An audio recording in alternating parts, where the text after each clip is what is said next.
welcome to the very first episode of TV and Tequila, the show where we discuss TV series we think more people should be watching.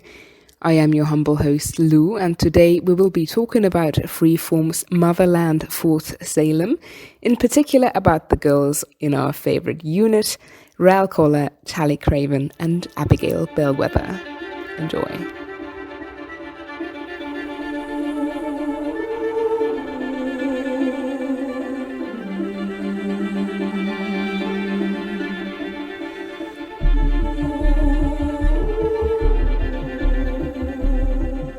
Hello and everyone, I am here with fellow fans and friends from all over the world.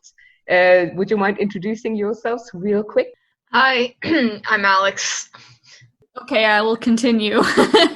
I am Laura, and I would like to say, Lou, that was a very good introduction. My name's Chloe. I'm your local Californian, and that was a wonderful intro as well. I second that. Cool, thank you. Before we jump in, some housekeeping. So this podcast is a podcast from adults for adults, and it will contain strong language, probably, quite possibly. So it's not necessarily safe for work, just to have that here as a disclaimer. Also, we've seen the entirety of the show. We've seen the whole season, so spoiler warnings for episode 1 through 10. If you haven't seen the show, go watch it. That's the reason we're talking about it. Okay, let's start off with Rael. So one of the biggest things that you notice about Rael off the bat is that she does her healing with Bible verses. And later in the series, someone called it Christo-pagan crap. So it's like a mixture of Christianity and pagan, whatever you want to call it. So, but she is the only person that we have seen, and we've seen a couple fixers that does it with Bible verses. And not just fixing, she put that the fake spree to sleep once, and she took out her whole class once by accident, put them to sleep, and she does all of her work with, unless she's making a seed sound directly, she does it all with verses. So why, basically, like that's how her mother taught her. But where did that come from? It also kind of shows that, please continue. Go, Chloe. Thanks. It kind of shows that even with like paganism, or no, not even paganism, it's the disconnect between that in this world, Christianity is not something that's like a blatant part of witch culture at all. Like separated, not a part of it, don't want it, they don't like it. Probably because of the burnings and stuff like that. But again, it's just like they are vehemently against it, and they have their own separate way of doing things, and they want it that way, especially in the military, which is continuity, is at least. Yeah, I mean, I guess if Christians continue to burn your kind, you would not be the most religious person. Like you talked about this first scene where we see Rael basically healing someone. I found it, like, just from a narrative perspective, a very interesting like setting to start her story, because we instantly know, okay, she's poor probably, because like it's very dark, it's very gritty kind of. We don't know yet if we like her dad until later, where we're like, yes, we love Edwin. But then you see her heal someone, which is like she's taken the role of a caregiver, but then we also see that she's not only healing her, but she's taken on the pain, which was kind of like that little detail that she didn't just heal her, but that she actually was willing to take over someone's pain, made it like a very cool opening scene for her character for me. It's also a good setup because that's the first time we as the audience ever see someone doing healing work, and it's like, okay, this is maybe the standard, this is how they do it with script, and then we realize later, like, oh no, that's weird. But so she learned it from her mother, but her mother also went to Fort Salem and was trained there. She definitely didn't learn it there, so this is something that's been passed down through their line, which in the third episode, when they're at that monument thing, and Tally and Rael both, they put their medal on the little platform and it shows your family tree. Rael is only 5th generation, which sounds like a lot, but it's not when you consider how far back the other lines go, like the Bellwethers and the Cravens. She's only 5th generation witch, so that's her great-great-grandmother would be the first in their line. So, and like, how does a line get started that late in the game? So she clearly came from somewhere else. Maybe, you know, they were there before the session was the session. So early Native American witches, and that's how they did it with different, maybe not Bible verses, but it's just what's been passed down through the line. So I wonder if she needs the words. Like, if she were to just perform the action and perform the work and use any other words or no words at all, would it still work? I don't know if there's any indication later on in the series if it would or not, because she always uses some form of some magic words in a way. There was another one that she did try saying the other words and it wasn't working, so she was trying to do it and then she just switched over immediately to hers and it started to work better and faster and stuff like that. I believe in later episodes, I do not remember which one though, but it's a great example of like intention, maybe even though, or like intention mixed with scripture, like putting the feeling into it. She tried to, but then what was working for her really did end up succeeding. I mean, we're diverging here a little bit, but I think, I mean, at The Hague, we see all these different nations. And if I could remember correctly, Eliot said that, for example, the nation of India does magic more with gestures. And so the military of the US does magic with seed sounds.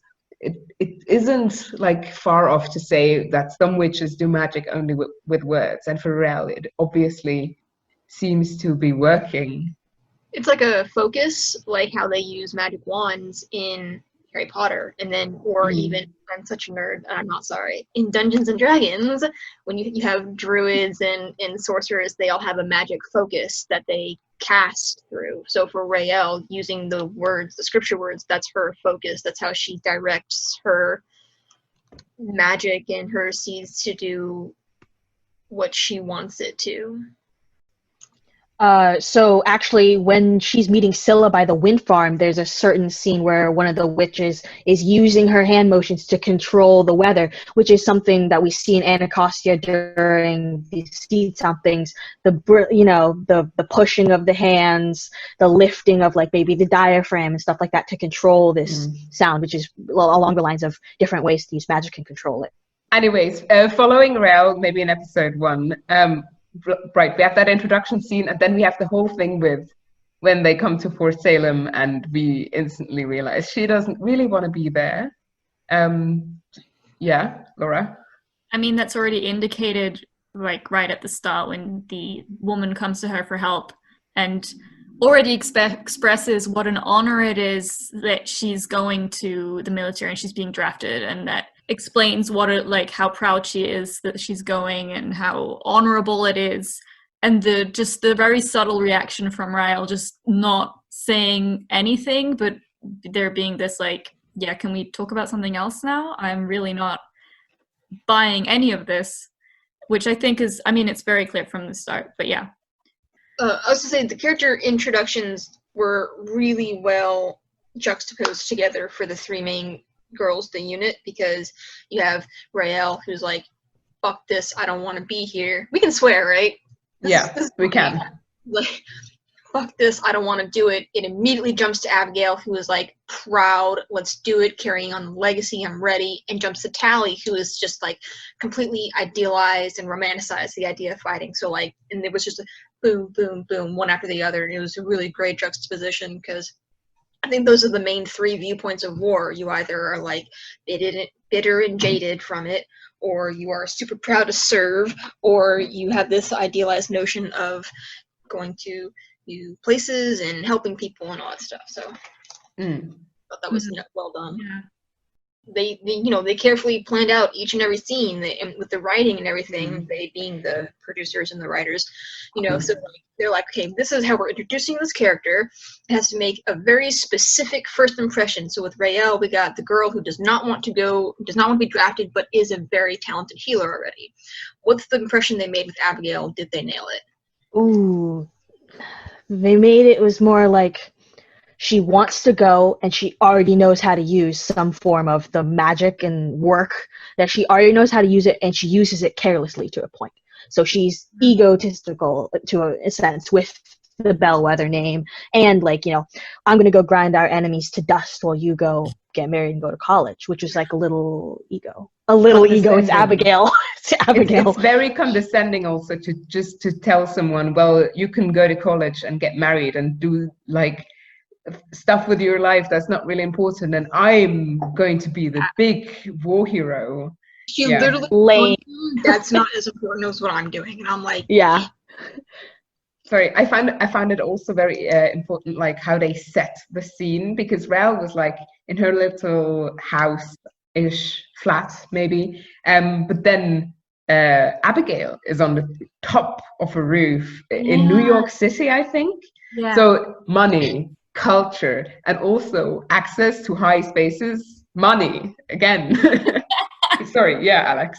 Even the camera angles with Raelle, it follows behind her as she's walking down the lane between houses. So we're on her level, like equal with her and everything. And then with Abigail's introduction, the camera comes down from above, looking down on her, looking down on the city from her view, high in the sky above everyone. So it's kind of like with Raelle, they're saying she's a little more down to earth, a little more level. You're probably on the same level with her, and Abigail, who sees herself as above everyone else, literally is above everyone else, and the camera coming down on top of her, in a way, just like it reinforces it. It was Raelle, then Abigail, then Tally, right?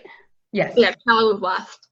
Tally's like the middle ground. She's in a like masterful, like decent house and stuff like that. It's like the polar like opposites, and then the middle ground of it all, which is interesting. Sorry. Yeah. She also, she very much acts as a mediator throughout the first episode, but also throughout the entire show. Well, yeah, but not really. I would say first half of the season, definitely. Yeah, I was gonna say that, because she has her own shit going on after a while, where she gets a little bit distracted, if you can put it that way. You can. But yeah, I was gonna say one more thing about Abigail. Where she says, I'm gonna go grind our great nation's enemies into dust. She says all these things like she's getting off on it, and it's very off-putting to me. This whole like, you can tell that. Pilot Abigail, I do not like, because she is so militant and so aggressive and so sure of herself, which in a way is cool, because it's cool to be sure of yourself, but on this like base of murdering people essentially, and that being like not a big deal. And then the second scene Abigail gets is with Petra, where they talk, and then there's a spree on the television. And for me, that scene already redeems Abigail. Abigail, disclaimer, has never been my favorite character. I cannot stand Abigail because she's too intense for me personally. But the second scene in the pilot, I was really like, okay, so there's mama pressure, and there's a legacy that you're the only heir. And okay, I get why you have to be intense. Yeah. I have friends who are teachers. I have been a teacher, not like in a school, but like in a activity setting, whatever. But like, sometimes you'll meet these kids and you're just like, why are you like this? And then you meet their parents and you're like, that's why. So with Abigail, the two scenes in the beginning, they were so attractive. You learn so much about her in like 5 minutes or less. You see this girl who's like, I'm going to go grind our great nation's enemies into dust. Who talks like that? Like, you're 18. You're at about a 10. You need to take it down to about a 6. Like, she talks like an action movie character with like these sick one-liners, and these later on when Tally's like, asking very legitimately, how do we fight these people if we don't know what they look like? And she looks at her and she's like, with storm and fury. And I'm like, okay, but like, that does not answer the question at all. What does that not. mean? It was like, I'm like, okay, real people don't talk like this, and you sound like you are a walking propaganda poster or walking propaganda campaign. And then immediately we go and we meet her talking to her mother, and it's just like, okay, this is. I love Petra as a character. She's a wonderfully great character. She puts incredible amounts of pressure on Abigail, and her priorities are very skewed. She says, your unit mates, who are like her sisters by the end of the season, she's like, they're not important to me. You are. You don't need to do any, like, you know, the work you're doing isn't what's important. The family name is what's important, and that's what's going to carry you to war college. But at the same time, she does care about Abigail a lot. Like, she loves her. She came to her rescue when she was attacked by the spree at the wedding, and was very concerned about that. And I forgot where the end of that thought was going, but when she talked to Raelle about her mother, finally, she, instead of trying to defend herself, she immediately was like, I'm sorry that happened. She was a great woman, and hugged her. So I'm like, I never know where I stand with her, and I'm sure Abigail probably doesn't either. So I was gonna say that I find it interesting throughout this series, you sort of see Petra values her own position in the army a lot, but that's because it's her in the position and she feels like she has a right to rise higher than where she is right now. She doesn't necessarily, I don't know if she necessarily respects General Alder, well, she doesn't, but like, or the army and its structures, as long as it serves her, she may respect it, but as long as it doesn't serve her, I don't know, because there's this whole thing of when their family is attacked, that is the highest priority to her. It's no longer necessarily, you know, fighting the spree. It becomes more personal than that. I mean, we're definitely going to come back to Petra, because that character, just as most characters on the show, let's be honest, are super multi-dimensional. We didn't talk about Tally yet. We didn't talk about Tally yet. Oh my god. Queen. Tally. Oh my god. Unbelievable. I'm very sorry. There was a lot of sidetracking though, so, you know. Yeah. there was a lot of, but like, who said it? Chloe. Like Chloe said earlier, she was established right off as someone who's going to be, yeah, that was you, as someone who's going to be middle ground, because we had Raelle and Abigail's introductions were two different extremes, two opposite ends of this spectrum, one very down to earth, one very high and mighty, and then you have Tally, who's kind of in the middle. Modest setting, modest house. She's with her mother there. They do not see eye to eye, but they still very clearly love each other, and they're very close. And so, yeah, set off immediately as the immediate. What I almost find more important in terms of exposition, like character exposition, I find the scene where Tally is at the airport, actually trying to get a flight to Boston, because it's not just what you get to know about Tally, which is that she's probably never been out of her hometown before, and that she's very nervous but also very keen to go wherever she's going, because at that point the viewer doesn't really know. But also that struck me, because normally when you watch like fantasy, the magical world is hidden, or there's some kind of, I don't know, trapdoor to Narnia, or I don't know, but usually the magical world is not in unison with the real one. And I find it very interesting, like, that they tied Tally's exposition with the real world and how they react to witches, because we see it's a theme. We see the real world interact with Tally being a witch, also at the pageant in Salem Town when the civilians confront her, and like there's like multiple tiny scenes, which I think was interesting to bring up to exposition her character, basically, that she might have this struggle in the future. And Noah said, I had some things to say about that airport scene, so I'm going to say them now, and then you just edit it however you want. Do it. That airport scene to me was very interesting. First of all, that is something that you can see in real life. You can see if you go to an airport, train station, when you see soldiers coming off the plane or whatever, people get quiet, kind of get out of their way. They might start applauding or something. And Tally, who is, it's an American thing. Lou's making a face. Yeah, it's definitely an American thing. Yeah, it's an American thing. You should say that somewhere, that me and Chloe are always talking from an American perspective. And then Oh yeah, we're absolutely. talking from a European perspective. So, like, this show is very heavy American military propaganda. So, like, it probably hits me and Chloe differently than it hits someone who's not American. Just for people who are maybe going to listen to this, if it's not edited out, Laura and I were just looking at each other like, what do you mean people clap for the military? That's not a thing. Yeah. So it's very usual, and from an American point of view, because I'm American, to see when soldiers come off planes or whatever, people will applaud because there's lots of pro-military propaganda in this country, rip, and also in Motherland.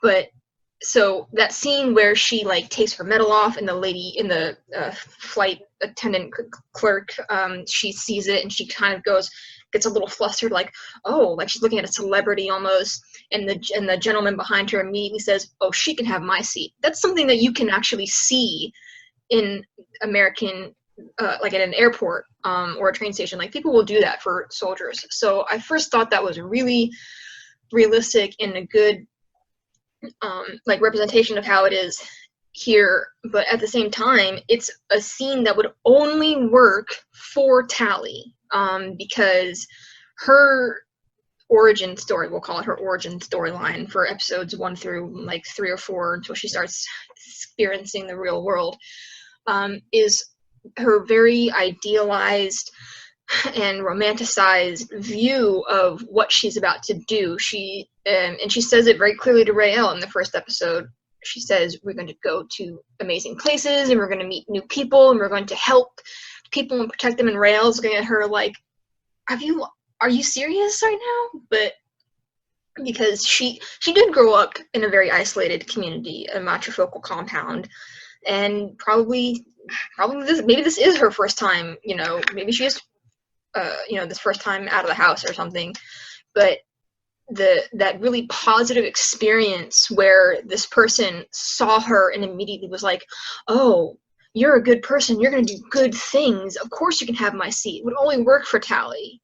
Because I also know that you could also in real world, there are lots of military dissenters, people who say your cause is corrupt and things like that.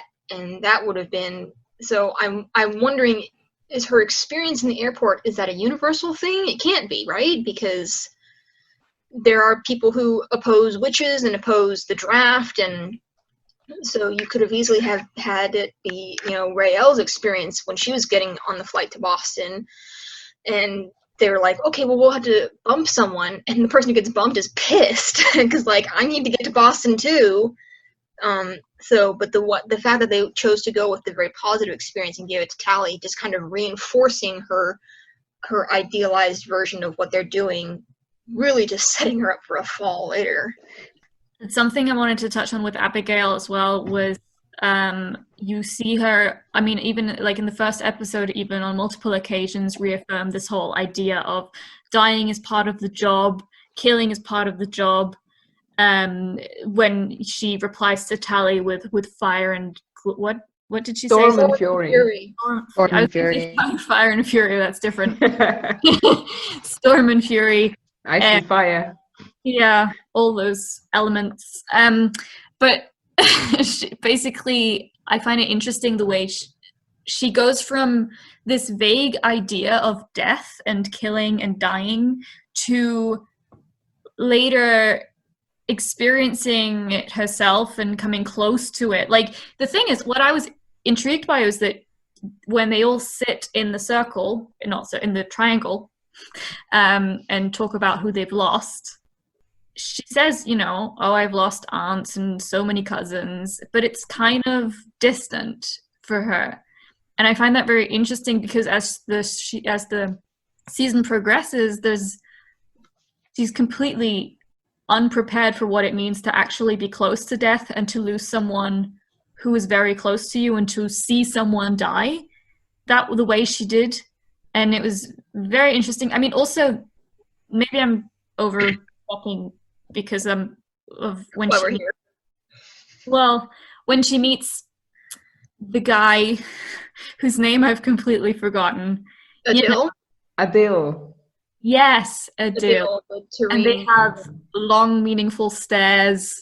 They're the new Bella and Edward. Yeah, it's very romantic. But when she meets him and there's this instant connection, I mean, it's another story because I feel like he just like kind of comes out of nowhere, but whatever. But I find it interesting because he sort of says, well, I've seen, you know, my family die in front of me and people I love snatched away. And he's like, he's, you know, gone through it all. And she responds with kind of saying like, oh yeah, I know what that's like. But she doesn't really, and it's like only a progress, even as she knows him and while she knows him, of actually realizing what it means to lose someone and to kill someone and to die. And it's really just real quick, that's why I think, because on Tumblr people were like, oh my god, Abigail is the one who loses the most people basically because everyone around her starts dying. I think is almost necessary to the plot because she doesn't grasp it. She's never grasped it. She's always been with her mom who's in command, who sends people off to die, but she's never actually realized the weight of this. Sorry, Alex, I interrupted. No, it's fine. I like, and even the specific wording, and I don't know if it was super intentional on the writer's part, but it definitely helped drive the point home when they are in their little circle triangle in the first episode, talking about who have you lost. Tally is talking about her mother's sisters, and Rael talks about her mother, and they're very emotional about it. And then Abigail, when she's talking about aunts, so many cousins, it's almost like she's reading a list, just like reciting a list from memory. Even when she says both grandmothers, she doesn't say my grandmothers, she said both grandmothers. Like, these are people who are related to me, but she didn't say it with like a connection to them. So it's like, I'm wondering, when she said my aunts and so many cousins, I'm like, how many of them did you know? And I don't mean like you met them at family functions a few times a year. Like, how many did you know? Did you like get under the covers and giggle with them at night and do each other's hair, or did you just, you know, meet them dressed up at family functions and socialize because that's what you're supposed to do? And to her credit, she probably does believe she knows what it's like to lose someone, because she comes from a huge family and they do die by the handful, they do die by the handful almost. So she probably does think she knows what it feels like to lose someone. And you can see like the barest hint of uncertainty when she hears Tally and Rael talk about who they've lost, because she's like, wait, that was different than what I just said. And later on, when she does lose Charvel, who's murdered at the wedding, and she like is in shock, sits there thinking, like processing the whole thing. And later when Libba dies and she just loses it, and you can see the wheels turning when she arrives at the conclusion, I had no idea, now I know, and also I wish I didn't. Yeah. I also feel like that we were, or you, Alex, were talking about, you know, when you meet the parents, you know where this comes from. Yeah, you. When this whole like distance to these things, to emotions in general, I feel like, but also death as a concept, this whole very rational distance has been taught to her from a very young age, coming from a long line of very, you know, elite, and of an elite military family. Yeah, so she's been taught distance, and only when she spends time away from her family and time in the field and time going through actual trauma does she kind of get, like, unlearn all that stuff. I felt like this whole season we didn't actually see Abigail, but we saw what Petra wanted her to be versus her not meeting the expectations. And I think the only scene, or say 3 scenes, one when Charvel died, one when Libba died, And the only scene we see Abigail actually act as the new Abigail, or the Abigail she always had been, is when she runs out of the helicopter trying to save Rael. Well, you could argue it was when she defied her mother and went with them. Yeah. Maybe that's the better scene. That was the start of it, and then the running after Rael out of the helicopter was her being like committing to this new Abigail. Yeah, because I couldn't put my finger on it the whole season up until this very scene where I was like, I don't like Abigail because I can't grasp her character.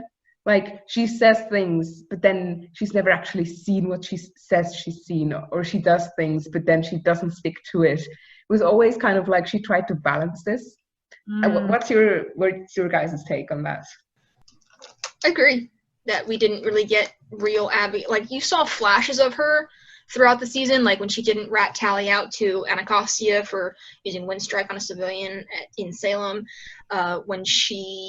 when those girls were talking shit about Rael when she tried to heal Porter and she was like about to throw hands with them. You see flashes of her throughout the season, of her being a natural leader, very protective of people she cares about and whatnot, and it's just always overshadowed by her mother. And it's not until the very end where her mother literally says to her, your girls, those two girls, are not important to me, you are. And she kind of was like, that was her Zuko moment, okay? No, look, don't tell me Abigail has a Zuko moment, because my personal Zuko is Scylla. Scylla is the Zuko of this freaking show. That's true as well. There can be one, but anyways, that was her moment where she was like, this is where you have to decide.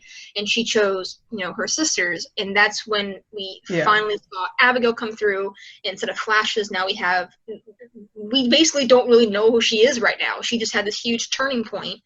And she kind of cemented, like she did it with disobeying her mother and blowing off War College and going to deploy, and then she cemented it and moved into it with going after Rael out of the helicopter. So, and that was the last scene. So now we get to see, who is this new Abigail? What does this mean?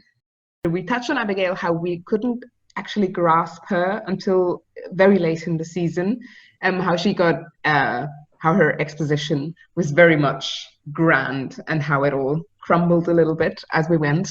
Then we talked about Rael, her exposition very much down to earth, very much anti-military, I would almost say. We didn't talk about her going through the season, though, if we would quickly touch on that, because I think there was actually a moment sometime in City Drop where she realized, okay, well, Scylla is free, that sucks, maybe the military is better. That was kind of my take on it, and I think she decided the military was better. I think she decided that everyone she's surrounded by right now has been feeding her lies. Anacostia, Tally, Scylla, arguably Abigail has been the most real with her throughout the season, but I think she kind of decided, I think she's someone who really tries to keep her emotions in check, and she tries to keep her emotions on the inside, and she didn't say I love you to Scylla when she said it first. She waited till later. She thought she almost died. She doesn't, if memory serves, she doesn't actually say I love you back to Tally and Abigail when they say it to her at first. She's like the last one to let on how she's feeling at the same time while wearing her heart on her fucking sleeve for the world to see.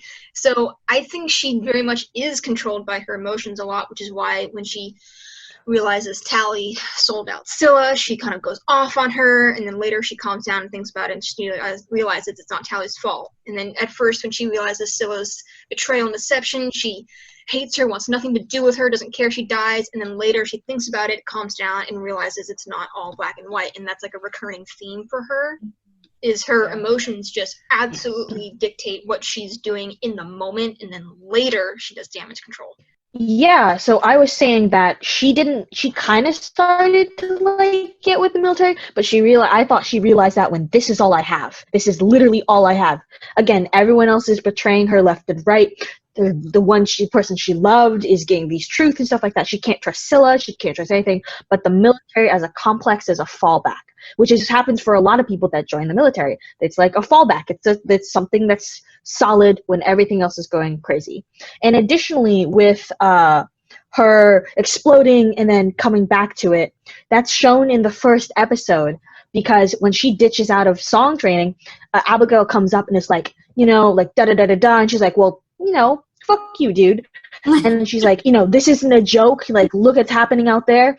And then I forgot her name. I forgot her name for a second. Raelle stands up, and you can hear her voice changing into magic and just completely unregulated and uncontrolled. Like, we saw Abigail using it in a very directed manner, but Raelle just blows up. And the same thing when she was fighting in the first episode. Daughter of America's Greatest, then they both start to emotions and the power goes off.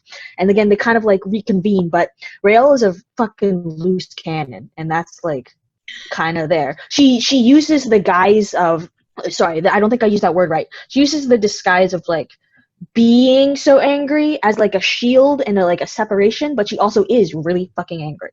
So yeah. When it comes to Abigail and Raelle, I find it really interesting because they bring out the worst in each other, but then they also towards the end bring out the best in each other. And it's really with this whole weird black storm thing happening at the end, which I don't understand what that is, but they create something together, and these strong feelings that they have for one another are always so intense. And I find that really interesting that I wanted to say Abigail is kind of represents the rational part, or a very rational person, whereas Raelle is more the emotional person, but I don't know if that's accurate, to be honest. When you said that with Abigail and Raelle, talking season arcs, if we say that Abigail was herself by the end of the season, I kind of think Raelle the opposite. She was very much enclosed, very sure of who she was, what she believed, and she was a very get together character, if that makes sense. She made sense in her own, but then as the season progresses, she kind of tries to, which is heartbreaking, she tries to rely on people, and she keeps being let down, which is so hard to watch, because she relies on Scylla, is fucking spree, and she relies on Tally, who should be the cutest queen bean ever, and she lets her down. So the only two people she can actually rely on in the end is Abigail. Which I think is very beautiful. And I would like to say Anacostia. Yeah. Additionally, she relies on the image of her mother, which is also a symbol, my mom died for this. This is why she does the things, which is also really cool magic. I know that no one's going to be able to see this, but I'm doing, it's really cool magic. That's a new expression of video messages. We love that. But Zoom, again, but witches. And then her mother, and it's going to be another letdown. It's going to be another one, and it's just going to build and build and build. And it's just Anacostia was she only said that because Anacostia was she only said that to get you to do what she wants. And then Anacostia comes back and it's JK, she loves you. You can't just take backsies on that, bro. You can't be just psych, she does love you after I told you she doesn't, and confirmed that she's a terrorist. She does. Not happy. Yeah, the world's been cruel on Raelle. I mean, Anacostia kind of didn't tell her that she had Scylla, so maybe it's just Abigail. Oh, that's what I wanted to say. I thought it was really cool that they kind of had that parallel. So in the first episode, you have Abigail and Raelle yelling at each other, creating the storm above them with their anger.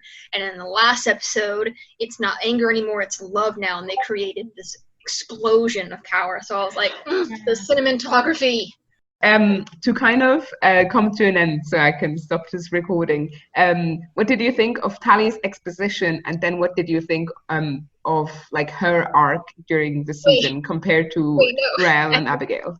What I love about Tally is how she leads with love, in everything she does, at least at the start. I don't really want to speak too much about what she does later on, but like when her mother is upset and is begging her basically not to go and ruins a perfectly good like plate of food, which I'm so mad. I can't watch that scene because I'm always broke, so like wasting food like that is just so I can't. So when that scene came up this morning, I was like, skip.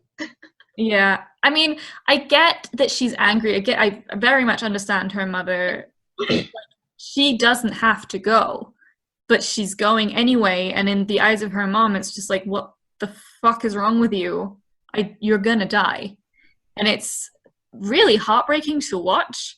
And I feel like the first time I watched it, I didn't really know what was going on anyway. I didn't know why her mother was begging her not to take the call, because I didn't understand the whole concept of her being excused, essentially. But yeah, I don't know. I just wanted to say, basically, at the start, I love that Tally leads with love and hugs her mother instead of trying to talk it out with her. She's a hugger, and she's like, you see that throughout the first episode of her always trying to mediate between Abigail and Rael, and always trying to, she'll when they have that scene where they all sit together and talk about who they've lost, she's the one quickly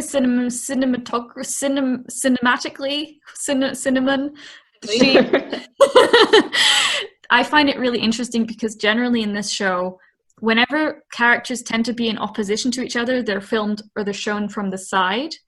And in this circle triangle, they are Abigail and Rael are shown from the side facing each other, and Thingamaflip, what's her name? Tally is in the middle. And she's the one who takes their hands, and she's the one in the mess hall thing scene right at the end when there's this type of reconciliation, or at least truce.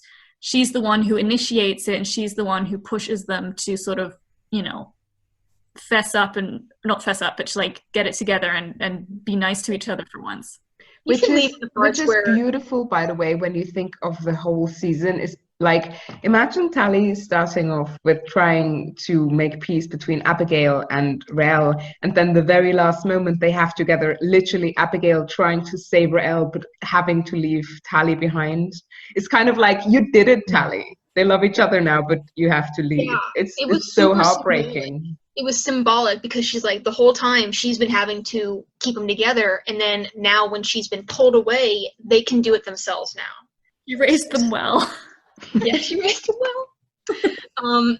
When they were talking about that part where, let me think about how I want to phrase this.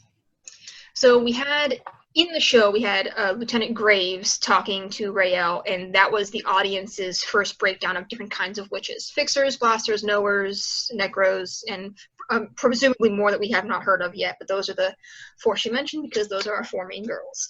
And then Elliot has talked a little bit about each of those types of witches, and at the beginning it's kind of like, okay, obviously Rael is leaning towards Fixer, and Abigail probably Blaster. Girl's got anger issues, it's fine.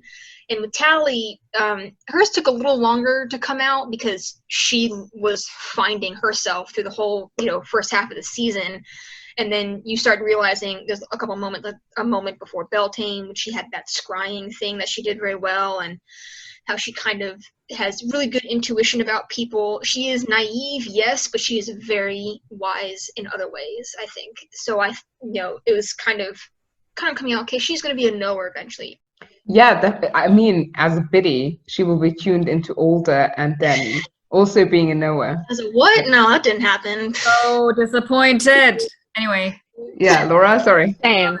I just wanted to address the moments where, like, especially also in the first episode, she does speak her mind but when does it happen though? When she basically says, I should be the one who ditches both of you. Yeah, I'm the one who should walk, to Abigail, who tried to switch units. And she sort of puts her in her place. She's holding you back too.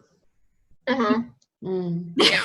Yes. That was a good Tally moment because she is saying, yeah, I sound naive and I say childish things, but I'm not a pushover. You can't walk all over me. Yes.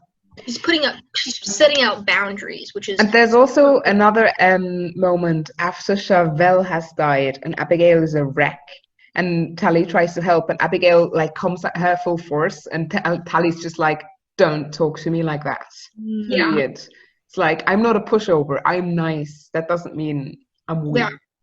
Yeah. Which I is very love beautiful. Love that journey for her. Okay, so what I find interesting about her like arc throughout the season is when the fact that she is a Noah and the way she goes and that sorry, I'm going to start over. The fact that she's a Noah and the correlation to her relationship to the military, I find very interesting because she sort of obviously goes in like bright-eyed and just kind of walks in and she's like, oh my god, it's amazing, and has fantasies about doing good things in the military, and then, you know, growing also her gift of being a knower and of seeing things and growing also in her, I guess, in her confidence, while the image of the military, I feel like, falls apart. And I mean, especially obviously I don't remember which episode it was. Was it City Drop when they have to attack? Yeah. That City Drop. It was the end of City Drop, yeah. Yeah, it's a blur since I watched everything very binging. Yeah, that's the side effect of binging. Really. But I mean, especially then where it's really interesting because there's a direct correlation of her using her gift, seeing what's happening and being like, I mean, not only seeing that there are civilians in the truck and but also seeing what the military is doing and that what they're doing is wrong, and that kind of correlating with the way she sees the military and her gift, which is really, I can't really describe it very well, but it's very interesting. Yeah, and I think also like a very important moment for her, like not necessarily seeing with her gift, but seeing the military, is when Anacostia in the last episode tells Tally and Rael that Abigail is not coming, which is like the last like kind of drop to kind of make her explode, because she's like, the only thing that the military like that wasn't a false promise basically was the unity, the friendship that they would find within the unit. And then Anacostia walks in being like, okay, so that was a lie. Abigail is not joining you. And you can see like that just rips it with Tally. She's like, fuck all of you. And I really like that moment because it's seeing the military in a new light, which is a kind of a theme for Tally, really. I think equally as important as Tally's growth from the naive child who has this romanticized idea of the military and life in general, and growing into someone who, like, the what's called the rose-tinted glasses come off. She kind of sees things for how they are, which is just so poetic and beautiful and matching perfectly with her being a knower. Like, well done there. But also, so it's her getting this dose after dose of reality. One could say she OD'd on reality, and kind of like they never confront each other about it, but you kind of get the sense like, okay, Rael told you from day one that this is how it is, and now you're seeing it. And Rael is never like, I told you so, because it's a hard thing. So it was important for Tally to see the world how it really is, but at the same time, it was also very important that her faith was rewarded. She had faith in her sisters and a lot of things, and all the other stuff got taken away. The military, the idealized, going to new places, meeting people, saving the innocent. They literally just killed civilians. So like all that faith was unfounded, as it turns out. But that she had faith in her sisters, and at first it looked like it was also unfounded because Abigail wasn't coming. But then she showed up anyways. The unit was there. They came together. They were like, whatever the military says, whatever our overbearing parents say, we chose each other. And so while it was important for her to lose faith in some things to see how the world really is, it was equally as important, in my opinion, that some of her faith was rewarded. Because you can't just have a character and shit on them and tear them down and down and down and not give them anything, because that's bad character development. It's kind of boring. It's sad. Sadistic. Allie deserves to be happy, okay?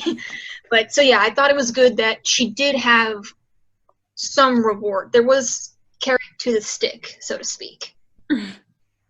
There was a thought that I had, but I can't remember what it was. It was something to do with, in the first episode, Tally telling Rael that Abigail went to General Alder to try and get a transfer. Mm-hmm. She basically goes like, she tried to ditch us, and Rael sort of goes like, well, are you surprised?